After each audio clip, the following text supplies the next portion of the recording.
Many new nations have been born in our generation, most important among these being Israel in the ancient Holy Land of the Bible. The state of Israel originally was made up almost entirely of Jewish people who emigrated from other countries. Now, however, 40% of its Jewish citizens were born in the Promised Land. Many of the immigrants entered the land of their fathers through the port of Jaffa, or Joppa. It is at Joppa that Jonah embarked upon a ship going to Tarshish when fleeing from a service assigned to him by the Lord. It was at the port of Jaffa that Levi Eshcol, who succeeded David Ben-Gurion as Prime Minister of Israel, landed as an immigrant from Russia many years ago. Mr. Eshkol's office is now in Jerusalem, where indeed all the Israeli government buildings are located. When asked by an interviewer for the Bible Answers television films about thrilling moments in his life, Mr. Eshkol spoke of the time when he landed in Jaffa. Besides the first day or two of coming here, simple coming here by a boat to Jaffa, a very primitive harbor. Very primitive harbor. I don't think even that you can call it a harbor. Besides all this feeling, now here I'm touching the Holy Land, or I'm touching the land of my dreams, or the land of forefathers. Haifa is the capital of the north, the second largest city in Israel. It possesses the country's main port, its heaviest industries, and its best engineering institutes. Many of the thousands of immigrants to Israel have entered their promised land through this port. It was just outside the port of Haifa that the ship Exodus anchored with its load of Jewish refugees when entry into the Holy Land was refused by the British. Towering above Haifa is Mount Carmel, made famous by the prophet Elijah in challenging and destroying the priests of Baal.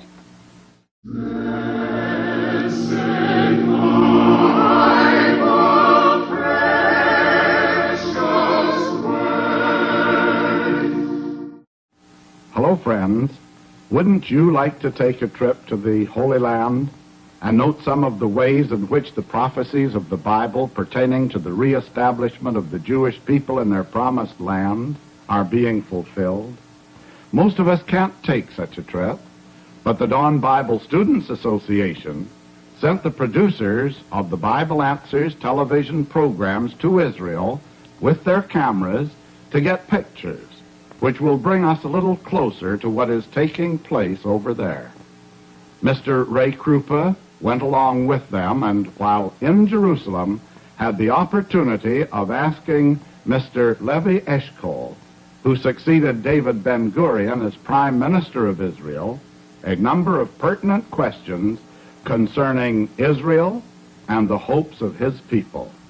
We will have Mr. Eshkol express his thoughts on these questions.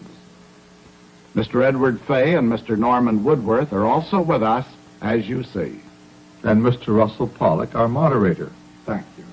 So now let's get on with the program. Mr. Fay, perhaps you would like to explain just how you would relate the prophecies and promises of the Bible to what is taking place in Israel today. Russell, I believe that first of all, I would like to go back to the promise God made to Abraham. The first of these promises is recorded in Genesis, the 12th chapter, and the 2nd and 3rd verses. I'll read them. And I will make of thee a great nation, and I will bless thee, and make thy name great, and thou shalt be a blessing. And I will bless them that bless thee, and curse him that curseth thee, and in thee shall all families of the earth be blessed. And later, Russell, in addition to the promise of blessing, God said that he would give the land of Canaan to Abraham and his posterity for an everlasting possession. A concise outline of this promise is recorded in the 13th chapter of Genesis. You will recall that Abraham's nephew Lot accompanied him. Both had flocks and servants, and it got to the point where there was strife between Abraham's herdsmen and Lot's herdsmen. Then, as the record states, Abraham said unto Lot, let there be no strife, I pray thee, between me and thee, and between my herdmen and thy herdmen, for we be brethren. Is not the whole land before thee? Separate thyself, I pray thee, from me. If thou wilt take the left hand, then I will go to the right hand. Or, if thou depart to the right hand, then I will go to the left. And Lot, I believe, chose all the plain of Jordan. Now, that's correct, and I'll read the record in Genesis, the 13th chapter, and the 10th verse. And Lot lifted up his eyes and beheld all the plain of Jordan, that it was well watered everywhere before the Lord destroyed Sodom and Gomorrah, even as the garden of the Lord, like the land of Egypt, as thou comest unto Zoar. Then Lot chose him all the plain of Jordan. After Lot separated from Abraham, the Lord said to him, Lift up now thine eyes, and look from the plain where thou art, northward, and southward, and eastward, and westward. For all the land which thou seest, to thee will I give it, and to thy seed forever. And I will make thy seed as the dust of the earth, so that if a man can number the dust of the earth, then shall thy seed also be numbered. Arise, walk through the land in the length of it, and in the breadth of it, for I will give it unto thee. Then Abraham removed his tent, and came and dwelt in the plain of Mamre, which is in Hebron, and built there an altar unto the Lord. And both Abraham and his wife, as I remember it, were both buried in Hebron. Yes, that's right, in the cave of Machpelah. Traditionally, the graves of Abraham and his wife are located beneath a Muslim mosque. And you know, it might seem strange to some that Abraham died before God's promises to him were fulfilled. And this is mentioned in the New Testament. And we're given assurance that in Messiah's kingdom, he will be restored to life and receive the real fulfillment of God's promises. Ed, am I correct in the thought that Abraham never did possess any part of the promised land? That's true. It was not until after their exodus from Egypt that Abraham's posterity entered Canaan, the promised land. First, there were those cruel years of wandering in the wilderness, and after that, under the leadership of Joshua, they entered and conquered the land. But Russell, Moses foretold that because of Israel's sins, they would not be permitted to remain in the land. They were taken into captivity in Babylon, for example, for 70 years. Then, beginning about A.D. 70, came the Great Dispersion from their land, which lasted for nearly 19 centuries. And now it is given to us in our generation to witness their restoration. And the Bible, I believe, had foretold this regathering. That's correct. And one of these prophecies is recorded in the 16th chapter of Jeremiah. And I would like to read that. It's Jeremiah, the 16th chapter, beginning at the 14th verse. Therefore, behold, the days come, saith the Lord, that it shall no more be said, the Lord liveth that brought up the children of Israel out of the land of Egypt, but the Lord liveth that brought up the children of Israel from the land of the north, and from all the lands whither he hath driven them. And I will bring them again into their land that I gave unto their fathers. Behold, I will send for many fishers, saith the Lord, and they shall fish them. And after will I send for many hunters, and they shall hunt them from every mountain, and from every hill, and out of the holes of the rocks, for mine eyes are upon all their ways. That surely is a prophecy of the restoration of Israel. But what about that strange language that is used here concerning fishing and hunting of the people? It is believed by many students of prophecy that this is a symbolic description of methods used by the Lord to induce his people to go to the Holy Land. The fishing could represent possibly the efforts of the Zionist movement, organized by Theodor Herzl. The Jewish people themselves recognized the great influence of this movement, as attested by this memorial of Herzl. It was as though the Zionist organization held out bait to induce the Jews to go to the Promised Land. And in no small way, it seems, the Zionist appeal for the return of the Jews was based upon their belief in the Old Testament scriptures and the fact that God had promised them the land. Mr. Eshkol was asked about the influences of the Bible in his life, if it had played a decisive role. And here is his reply. I already told you, not knowing that you are going to ask me, that especially in my life, I think in decisive role. I studied Judaistics till the age of 13, 14, knowing Russian too. But this was the main studies, and I knew by heart and even now, I knew by heart almost all the Bible and the Psalms, even the Jewish prayer book. A Jewish prayer book is quite an extensive prayer book, which comprises very much chapters of the Psalms and Bible. So it played in the role of this movement, of the Zionist movement, which called us back, or brought us back here to the place where Jewish nation has been born, the language, prophets, the cultural and moral values of which everybody acknowledges the Jewish faith has given to the world. So it, no doubt, it played a decisive role. It was good to hear Mr. Eshkol say that the Bible had played such an important role in his life and in the influence of the Zionist movement as well.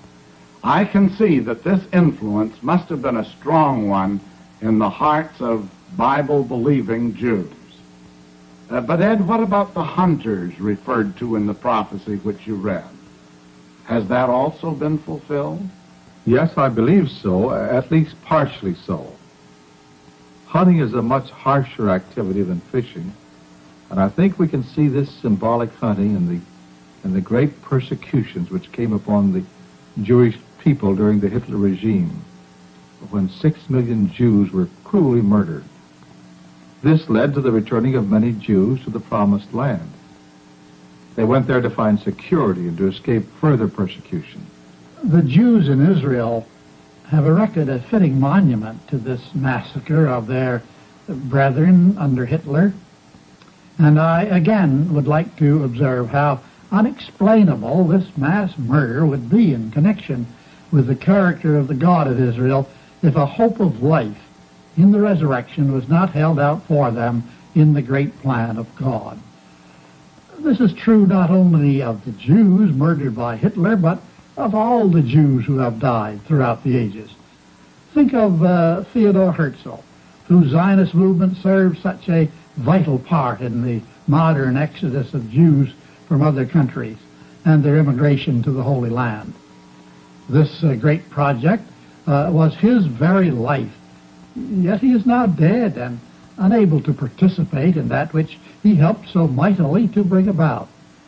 Thousands of Jews who first returned to their promised land have died, but all these, according to the promises of God, are to be awakened from the sleep of death in Messiah's kingdom and will have an opportunity to enjoy everlastingly the blessings promised to their father Abraham.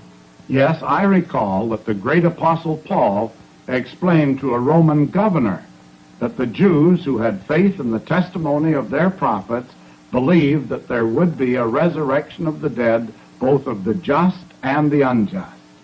How wonderful that will be, and how quickly many of the Jewish people will fall into line with Messiah's kingdom. Getting back to Mr. Eshcol, he was asked what his favorite Bible subject was. And this is what he said in reply.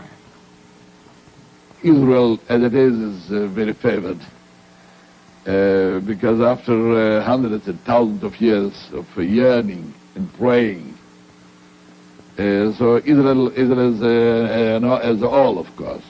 But Jerusalem, the first thing when I came here for the First World War, I thought it's my duty to climb up the hills. And then we had no automobiles, and we had a kind of a diligence. We call it a communication, a cart with 2 or 3 horses.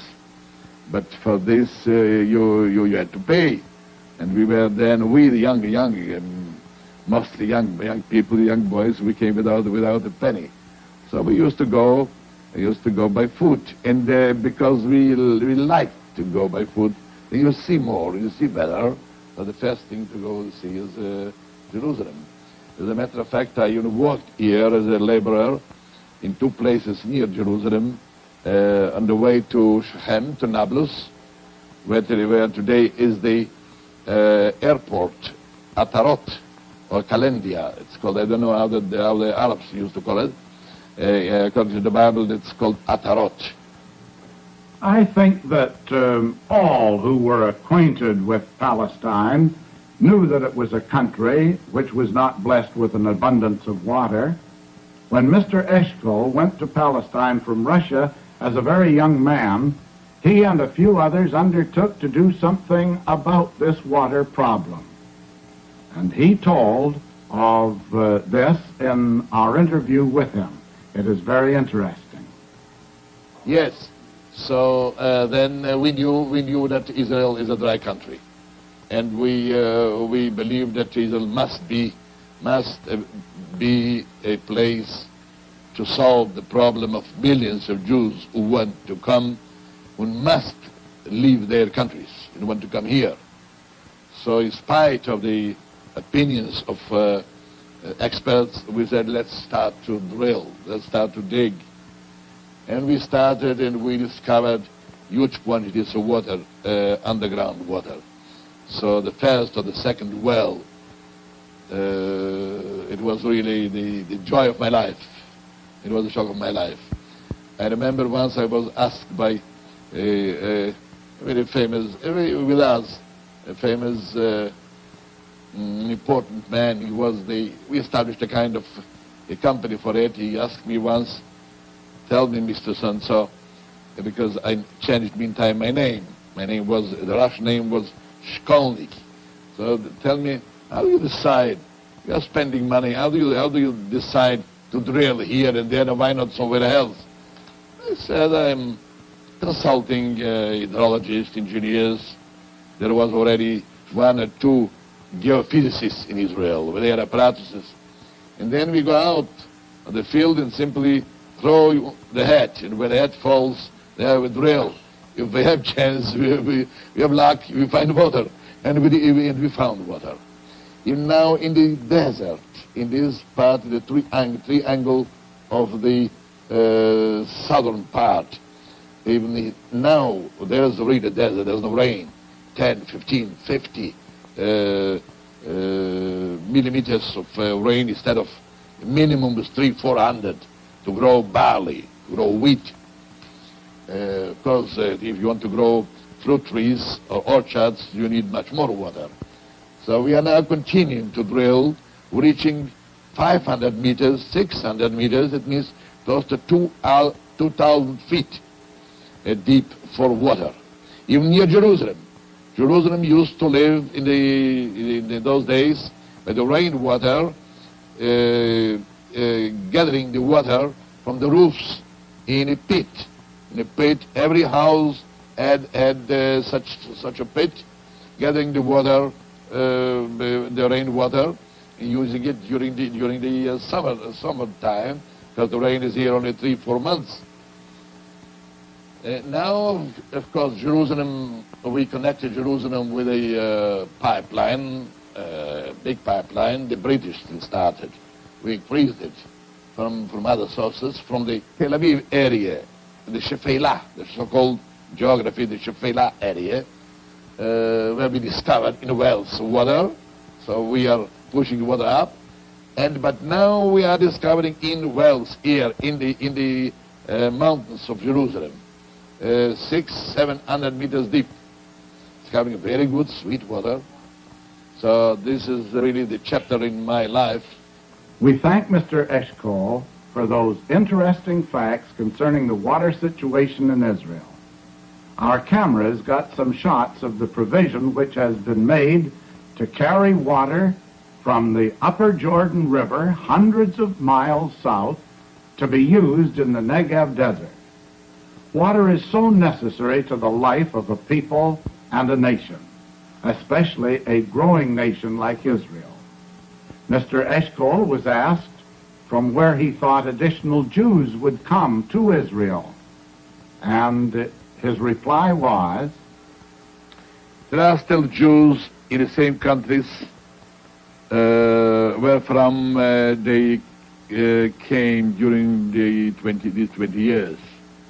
I'm purposely not mentioning the names. And then there are Jews, more than 3 million, in Soviet Russia. We know that many of them would like to come. Today they don't allow Jews to go out from Russia. Meantime, we have Jews in the European countries. Even today, a trickle of immigration of young people pioneering from England, from France. Almost these two countries were left after Hitler. They were left with some Jews, not mentioning now the communistic countries, which I didn't want to mention their names. And of course, if you'll ask me, I strongly believe that we'll have an immigration from especially the younger generations or people with knowledge and know-how from the United States, Canada, South America, Argentine. Altogether some 6 or 7 million people, and we have very close ties with them. You know, it is very interesting to realize that Jews in so many places are looking toward their promised land and looking forward to going there when the opportunity offers. Another question we asked Mr. Eshkol was this: do you believe that there can be peace on earth and goodwill toward men on the borders of Israel, say in your lifetime? And he gave us this reply. Question is, what is my lifetime, of course. But nowadays, with God's help and medicine, is prolonging the lifetime of mankind. And I surely believe that there is a hope of peace, numbering tens of millions of people that they are almost on the verge of starvation, whereas they spend billions of dollars for armament. If they would use these funds for the betterment of the situation, the conditions of the people, it would be much better. The same as with us. We are compelled to spend huge sums of money, much more than for education, for instance. How true it is that throughout the centuries, so much money and so many resources have been wasted on war. We share Mr. Eshkol's desire and hope for peace in Israel and, indeed, in the whole world. And you know, Russell, the Bible assures us that there will be peace on earth, not through human efforts, but through the establishment of Messiah's kingdom.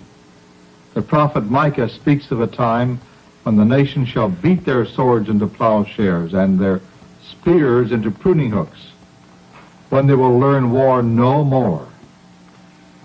The Israelites, of course, have had a particularly difficult time since Jerusalem was destroyed and the people scattered. shortly after the first advent of Jesus.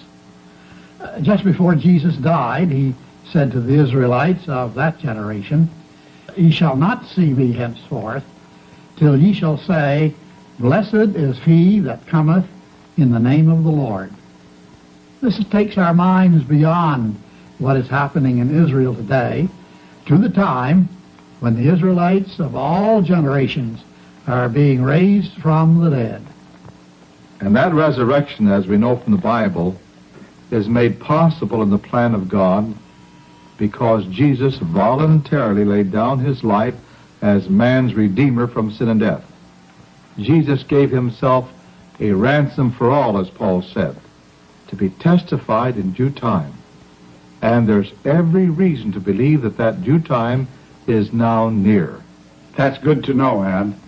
We have already mentioned the great hope of the resurrection that is held out to us in the Bible. The Bible, I believe, speaks of the first resurrection. And my question is, just what is the first resurrection? Well, that expression is used in the 20th chapter of Revelation, verse 6. The text speaks of the true followers of Jesus who in the resurrection will be exalted to glory, honor, and immortality. It speaks of them as priests and as kings and tells us that they will live and reign with Christ 1,000 years. These are the first to be raised from the dead, and then will follow the awakening from death of all the remainder of the world of mankind, beginning, I believe, with the ancient prophets and other faithful ones of the past. It's really a glorious hope.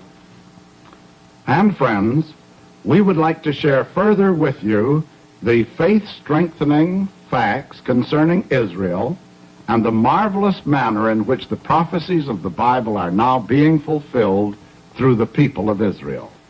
We would like to send you a free copy of a little book entitled The Future of Israel and the World. The experiences of Israel today give convincing evidence that in the plan of God, a time of blessing, of peace, and of life is near for the Israelites and for all mankind. To view the booklet online, visit www.dawnbible.com, or to receive a hard copy of the booklet by mail, send us your name and postal mailing address and ask for the booklet by name. The title of the booklet for this program is The Future of Israel and the World. Send an email to dawnbible@aol.com. The booklet will be mailed to you free and without obligation. And now, goodbye, and may God bless you.